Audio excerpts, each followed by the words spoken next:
Tal vez has escuchado estas frases.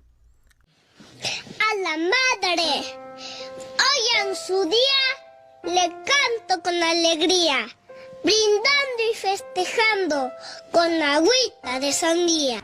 Pasemos al plan B. ¿Cuál es el plan B? El plan vete metiendo. O puede que conozcas esto. ¡Benito se quedó! ¡Se quedó Benito! ¡Se quedó! ¡Vuelando, Benito! ¡Vuelando! Pero dime, ¿alguna vez te has preguntado a quién se le ocurrió todo esto? Pues hoy conocerás a esa mente creativa. Hola, yo soy Enrique González, soy guionista de comedia y me apodan El Pointer. Oh, y dime, ¿por qué te dicen El Pointer? ¿Cuál es el origen de ese apodo? Bueno, hay una historia ahí de cuando yo empecé a escribir. Bueno, les cuento que yo quería estudiar arquitectura. En realidad yo no pensaba ser guionista. Y lo del Pointer nació porque me gané un auto que se llama Pointer en aquel tiempo, pero estamos hablando del año 2000. Les cuento rápido, había un concurso de un comercial, pues había un comercial de chiclets donde tú tenías que enviar algunas frases y podías ganar premios. Y ese comercial era de uno de los personajes de Eugenio Derbez. ¿Se ubican a Eugenio Derbez? Sí, sí. Entonces pues yo estaba estudiando arquitectura en Ciudad Universitaria y se me ocurrió participar porque en ese momento había una huelga en la UNAM. Y participé, envié unas cartas por correo ordinario como era antes. Todavía no teníamos el email. Y resulta que salgo ganador. Algo que yo no pensaba porque lo haces con la intención, pero pues no. Gané y me gané un Pointer. Y después al año me hablan de la oficina de Eugenio Derbez para invitarme a participar en un grupo de guionistas. Pero pues yo no tenía ni la experiencia, ni me interesaba, ni nada. Pero aún así pregunté y dije que sí. Tuve unas citas y al final me ofrecieron trabajo durante 3 meses para estar en la oficina y me iban a enseñar. Y yo dije que sí. Entonces, como yo era de la gente nueva de la producción, cuando alguien me veía decían, ¿y ese quién es? Pues es el Pointer, es el del Pointer. Y entonces, como ni sabían mi nombre, y creo que luego, no sé si Eugenio se les supo mi nombre al final, pero siempre fui el del Pointer, y por eso se me quedó ese apodo, porque era el cuate que se había ganado el Pointer. Y de ahí nació, fue algo curioso. Oh, muy bien. Y durante todo esto, ¿cómo ha sido tu trayectoria a lo largo de tu carrera? Pues yo empecé así como te contaba, fue por accidente. De pronto descubrí algo que yo no sabía que podía hacer, que en este caso era escribir, y específicamente comedia. Porque pues yo también, bueno, todavía soy bastante tímido, y en aquel tiempo más, pero pues de pronto, haciendo como una remembranza cuando me pasó eso, yo escribía calaveritas de esas literarias, y llegué a ganar algún concurso en el CCH justamente. Incluso a mi hermana, que ella es 3 años menor, también en su escuela yo se las escribía y alguna vez se ganó un lote de libros y unas onzas de plata y eso, pero yo se las hacía. Y entonces cuando me pasa eso, pues ya descubro que puedo escribir cosas graciosas y me enseñan. Llego a la producción de Eugenio Derbez, que para mí fue como de wow, o sea, aquí está una foto de él y a veces él pasaba y así en ese tiempo pues no sabía ni quién era yo. Y hubo un grupo de guionistas que entró a trabajar ahí. Entonces mi lapso era de 3 meses, pero pues al final me quedé 13 años trabajando. Y superé los 3 meses, me enseñaron a escribir, me enseñaron a hacer comedia, a los ritmos de la comedia, cómo se genera un chiste. Y yo en ese tiempo pues no tenía nociones de nada, todo lo aprendí sobre la práctica. Ya después empecé a agarrar los libros, pero así empecé y como caí en esa producción pues tenían programas al aire. En aquel tiempo La Familia Peluche, después hicimos Vecinos y entonces todo eso me curtió y aprendí. Obviamente al inicio, si veo los primeros trabajos que tengo ahí, pues sí eran malos. Vas aprendiendo y al final yo lo vi como, ya después, como si hubiera hecho una carrera ahí de guión, porque no tenía nociones. Yo iba por arquitectura. La arquitectura actualmente es algo que a mí me gusta y siempre que llego a un lugar, como ahorita que llegué a la escuela, pues siempre estoy viendo los edificios y veo cómo está el lugar ahorita que llegamos ahí al estudio también, pero pues al final no terminé la carrera, me decliné, bueno, sí, por la escritura, y pues aprendí, entonces empecé a escribir en esos programas, y de pronto era un chiste mío que salía al aire, pero pues para mí alguien lo vio gente, y ya después pues pude tener más lugar cuando tuve, haz de cuenta, ya la dirección creativa de Vecinos. Después de mucho trabajo, me ofrecieron a mí llevar esa parte, entonces pues para mí era un reto. Lo tomé y pues aprendí más, pero pues siempre fue estresante y siempre al final satisfactorio, pero empecé así a trabajar y poco a poco fue creciendo hasta que llegué a esa parte de llevar una dirección creativa. Y Vecinos es un programa que a mí me ha dejado mucho en lo personal y de aprendizaje, el estar ahí en esa producción con escritores que eran muy buenos.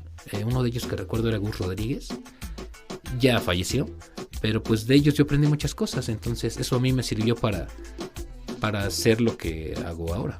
Ok, o sea, nunca pensaste dedicarte a ser guionista, no estudiaste para ser guionista, es mero talento. Pues sí, fue algo que descubrí en el camino y que lo exploté. No pensé ser guionista, después trunqué la carrera porque me pasaron cosas, me enfermé y perdí un año, en aquel tiempo era por años, en CEU, al menos en arquitectura. Después me fracturé la clavícula y perdí otro año. Después hubo una huelga y perdí también un mes, algo así. Y llegó un punto como en el que me saturé. No digo que esté bien. Y dije, bueno, estoy escribiendo acá. Y dejé la arquitectura. Mal. La dejé en 7º semestre. Pues ya de unos 7, 8 años, ya entendí que era algo a lo que me tenía que dedicar. Y que era algo que me tenía que dejar dinero. Porque si me salía de ahí, pues ya o regresaba a la arquitectura y volvía a empezar, o me seguía por ese camino. Entonces también llegó un punto en el que me mentalicé para que pues de esto vas a vivir, y empecé a agarrarle más el gusto. Cuando dejé esa producción y empecé a trabajar por mi cuenta, me hizo más responsable, y pues cuando tienes un jefe pues le rindes cuentas ahí, pero cuando ya eres tú tu jefe pues tienes que ser constante, congruente, y pues nada de que pues entrego lo que sea, ¿no? Y, por ejemplo, ¿hay algo de lo que haces que no te guste? Algo que no me... Bueno, lo que no me gusta es la presión, pero pues a nadie le gusta. Por ahí siempre dicen que hacer comedia, que en mi caso hago comedia, es cosa seria. Y sí es serio, porque pues implica presiones, como cualquier trabajo. O sea, cuando escribes un guión, pues te están presionando de entrada por los tiempos. El bloqueo de la hoja en blanco cuando no sabes qué escribir, pues al inicio es difícil. Y no solo pasa en el guión. Digo, yo lo ligo a la arquitectura, que era algo que me gustaba, porque pues también tener el plano en blanco y ahora hay que construir algo, pues es algo muy similar. Lo veo así. Entonces, la presión de los tiempos en cuanto al guión, que no les guste, tú tienes que exponer tu guión y pues todos lo van a, o al menos el productor lo va a juzgar, van a decir esto sirve, esto no. Hay veces que te botan el guión y tienes que empezar, hay que desvelarse. Una vez que ya está el guión aprobado, pues dices ya, pero pues producción tiene que hacer todos los procesos, tienes que estar en el foro, entonces es mucha presión. Aprendes después a lidiar con la presión, pero es como cualquier trabajo y es muy estresante. Eso es lo que no me gusta, pero te digo, a nadie le gusta la presión. Y conforme a eso que decías de la hoja en blanco, los bloqueos creativos, ¿has alguna vez tenido un bloqueo creativo? Sí, muchas veces. Muchas veces. Creo que no es tan difícil, o sea, a veces sí no se te ocurre nada. Vamos, piensa Frankie, piensa Rivers. A veces la presión, porque hay tiempos y tú tienes que entregar. Y si de pronto ya te hiciste pato y lo dejaste al último, por poner un ejemplo, a veces la presión hace que salgan ideas.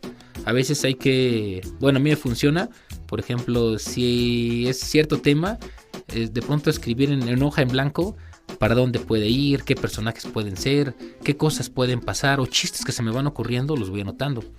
Y de pronto ahí te da un chispazo. O salir a la calle, ver si te ocurre un personaje. Y ver, en este caso si estamos en guión, pues ver películas, ver televisión, y algo se te ocurre y no estar todo el día encerrado viendo la hoja porque te bloqueas más. ¿Y te ha pasado, bueno, como última, que algo que escribes te da mucha risa o dices, sí, está buenísimo, pero ya a la hora de que lo mandas a los productores de plano, ¿no? Le da risa. Sí, muchas veces. Muchas veces dices, este chiste está buenísimo o este guión está buenísimo, y tú lo vendes como tu mejor chiste y nadie se ríe, ¿no? Y resulta también, al revés, que algo que ni siquiera era un chiste, que es parte de ahí y de pronto es resulta gracioso. Y pues sí, pues yo voy a decir que yo lo escribí así, ¿verdad? Pero ni siquiera estaba contemplado como un chiste. Sí, pasa mucho y muy seguido. ¿Y Sí. algún consejo o algo que quieras dar en general para la gente que se dedica a esto? Sí, bueno, en el caso de la escritura y en mi experiencia personal, es constancia. Tienes que ser constante, tienes que leer, tienes que ver lo que hay en la calle, la interacción con la gente. Es bien importante, porque si te dedicas a escribir historias, pues tienes que ver historias de la gente. Mucho te lo da, te digo, la calle, porque tú puedes tener historias, sí, pero pues mi historia tal vez no es graciosa, o puede ser dramática, o puede ser de terror, ¿no? En este caso estamos hablando de comedia, pero es mucho de lo que hay afuera. Por ejemplo, en la comedia exageramos, la comedia es exageración. Por eso es que el conserje que tenemos ahí en Vecinos, pues es flojo, pero es flojo, nasasasazo. Y entonces exageramos los rasgos de los personajes, pero es algo que yo ya vi en la calle y que dije, mira, este señor habla así, actúa así, entonces me puede servir para un personaje. Entonces, constancia, ver, leer y siempre estar, pues, buscando cosas nuevas, porque a veces te estancas y dejas de hacerlo, pues te atrofias también. Entonces siempre estar escribiendo, en mi caso, cosas, ver mucho películas, ver programas y estar leyendo, porque como yo que no vengo de una escuela de guión, pues en algún momento tuve que ver qué había en los libros y descubrí que lo que yo ya hacía mecánicamente, pues estaba ahí, pero yo no había, bueno, yo lo aprendí en la práctica. Muy bien, bueno, pues eso es todo. Muchísimas gracias. Pues ya, chicas, apaguemos luces. Ok, gracias.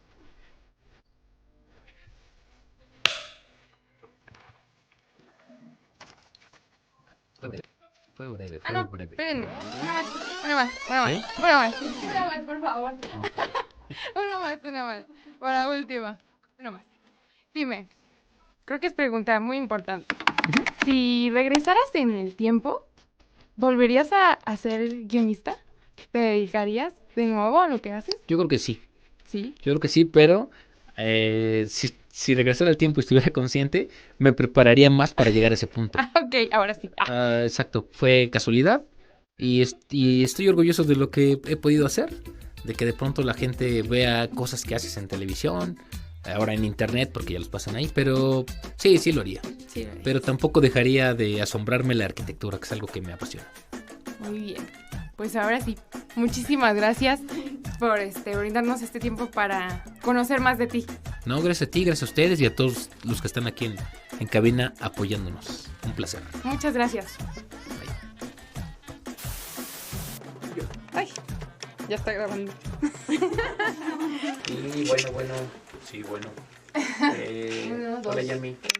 4. ¿Estás lista? No, pero está mal acomodado mi punto. Ok. Ahora, otro problema. ¿Cómo se enfoca? Ay, pues así es el autofocus. I think so. Ahí, claro. los tiempos han cambiado, la televisión también y ya Ay, se ya consumen no hay otros problemas. productos. Pero me tocó una etapa en que la televisión también era más importante. Claro, en Y, un comedio. pues, sí. Sí, como tal. Sí, como chicas, graben todo atrás de cámara.